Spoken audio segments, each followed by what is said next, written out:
BD, are you doing okay? I am sorry for your loss. Master Cordova was a good man. I've never seen a city this big. A lot of people live here, but it's dangerous. They're hunting you, aren't they? That's right. You'll be okay. So will you. Aww.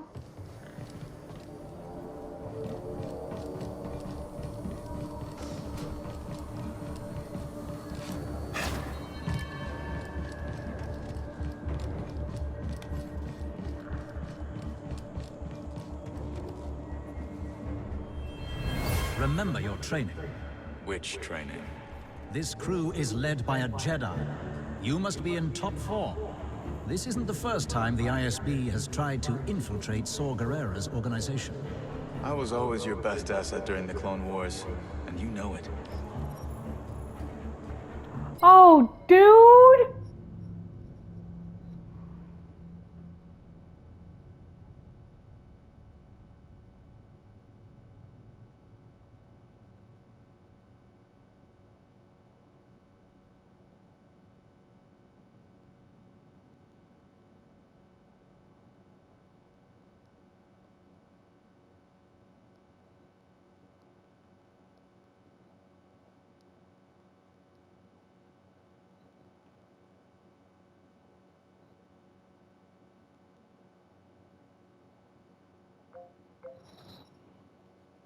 God.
Okay, so I guess I'll just talk off the cuff, record it, and then post it while I'm going through this.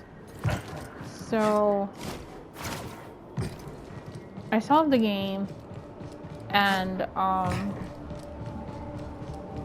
gonna tell you right now, this is all gonna be spoilers. So if you haven't solved the game yet, haven't gotten very far in the game, or whatever, just don't even watch this. Click off.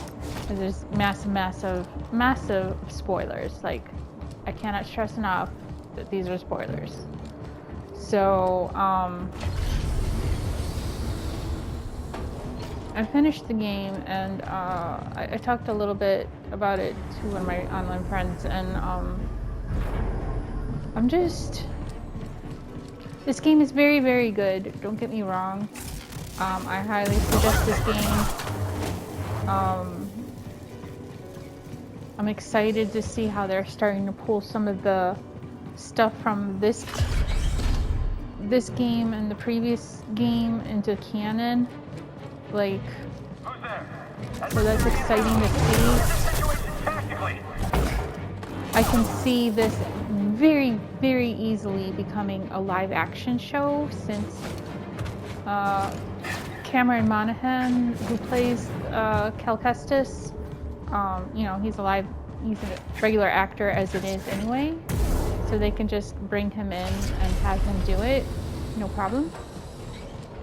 So I'm excited for that possibility.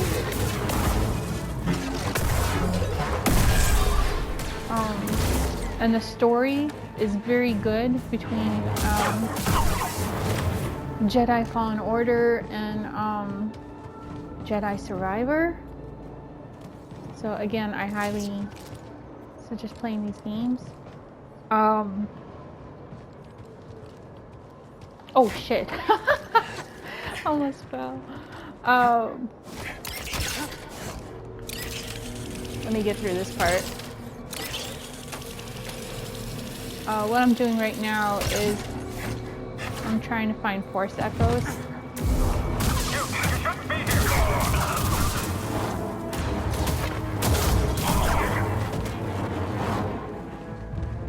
And oh, nice. So in this game, it starts out with a cool story. It pulls in lore and story from a period called the High Republic, which was like 200 years ago or so. And you know, Cal is on the run from the Empire. He stumbles upon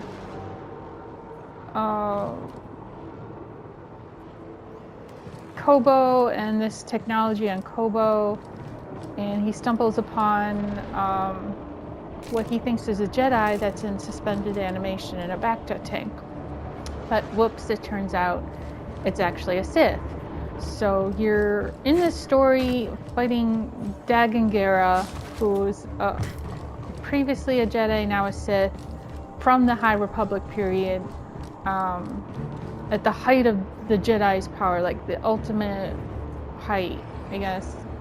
You know, it's very powerful. Like, from what I've seen in game, this guy could like definitely go toe to toe with Vader at the, or even Anakin at the height of his power. He's just very powerful. Like, maybe even kick his ass. So you're doing this storyline, and Dagan's obsession with Tanalorr, this planet that's hidden away, can only be accessed with a special compass because it's in this nebula abyss. Like, ships get torn apart unless you have the precise coordinates and this compass, whatever. So he's obsessed with Tanalorr. He's got to get to Tanalorr. In the High Republic period, he used to be very close with another Jedi. I forget her name, but you kind of get the feeling that he loved her, but she was very, you know, very much a light side Jedi. And she saw his impatience and arrogance and pride, and I guess Tanalorr got invaded by this other species called the Nihil, and there's no context given for that, so they had to abandon Tanalorr, and his pride, I guess, couldn't abandon it. So she fought him, caught him by surprise, and won, and put him in that suspended animation rather than turning him over to the council. And so now it's our problem. So we're fighting him, and you know, it's a really good story. Like, it's really good.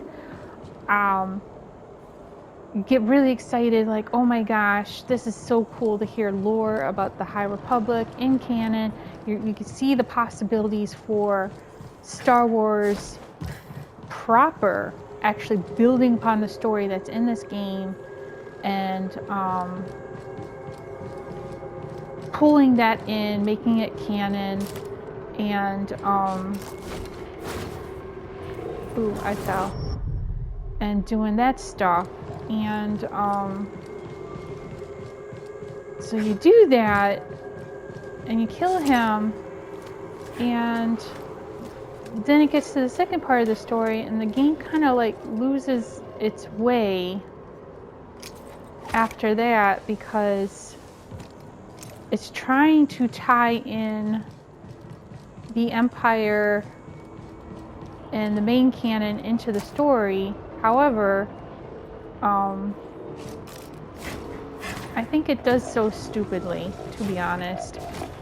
In the first game, you had Seer's story with Trilla and the Inquisitors, and there was a surprise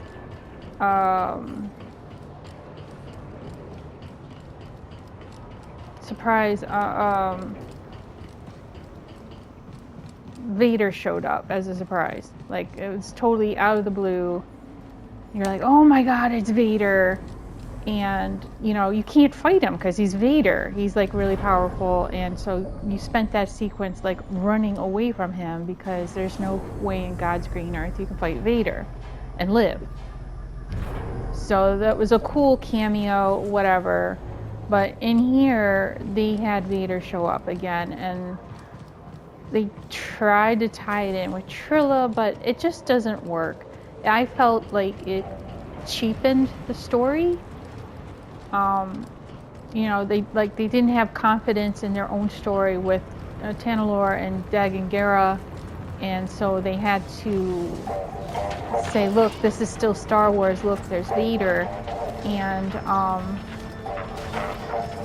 I just didn't like it. It felt it cheapened the story, to be honest.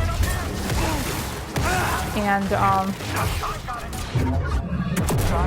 oh man, I still got the red. That sucks. So anyway, you're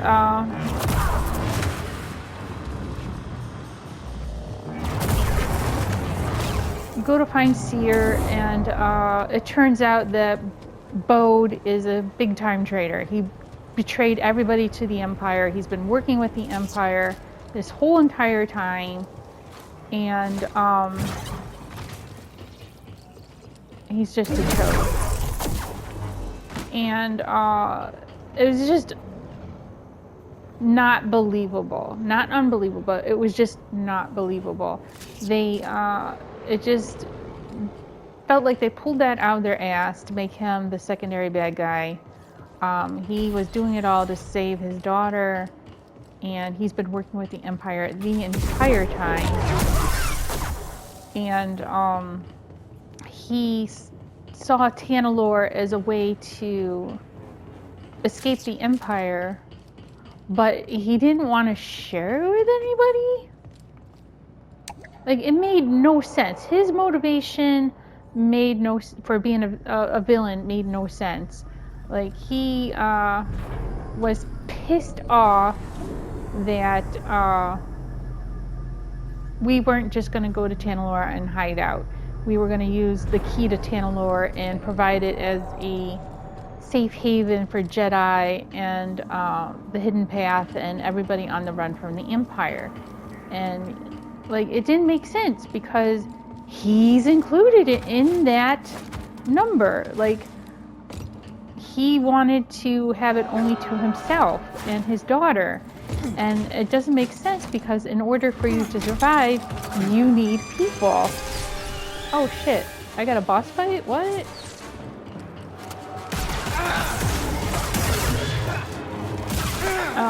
You need medicine, you need doctors, you need food, you need people to grow that food, and you need other people around to remind yourself that you're people, right? And on Tanalorr, there's nobody. There's fucking nobody on Tanalorr. So essentially, he would have doomed himself and his daughter to a lifetime prison sentence. So him not wanting to share Tanalorr with anybody does not make any sense whatsoever. Like, none. And so that was his motivation. You had to fight him. And it was just dumb. It was dumb. I felt it cheapened everything. And it was just... They could have done the entire story about Dagan Gera and the High Republic and done with that, and it would have been perfect. It would have been fine. Fine. Whatever. Fine. Like, I didn't understand why they needed to... who's shooting at me? Oh. There we go. I didn't understand why they needed to do that. Like, they did not need to do that at all. Oh. Like, his motivation made no sense, even after you explained to him. You explained to him, hey, you know, it's not just the hidden path and you're not allowed to come. He's allowed to come. His daughter's allowed to come. You know, you're included in that number. So I don't understand why he was just like a chode. And then I don't understand why Cal was not able to sense him that entire time that they were together. That was his bro. Like, you couldn't sense that he was a Sith or any kind of feeling from him at all. Oh, I missed this.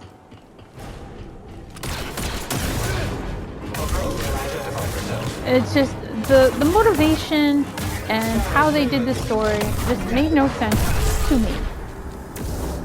Bode was your bro, and for him to just been lying the entire time, this was stupid. Never have enough of these. And then also when I mentioned Vader, you know, I mentioned that he personally came to Jeddah to fight Seer and find the rest of the Jedi. Why would he go to the back-end asshole of the universe? That makes no sense, just because some guy was like, hey, there might be Jedi here. That's dumb. That's completely dumb. That was just unbelievable and stupid, and I can't call that up. Oh, that's from down there. Okay. It just made no sense. Like, this game is very good. I'll recommend it. I hope they incorporate some of it into the main canon, but I felt like it cheapened everything for them to do that. Like, they didn't have confidence and belief in their own story enough to commit to doing Tanalorr.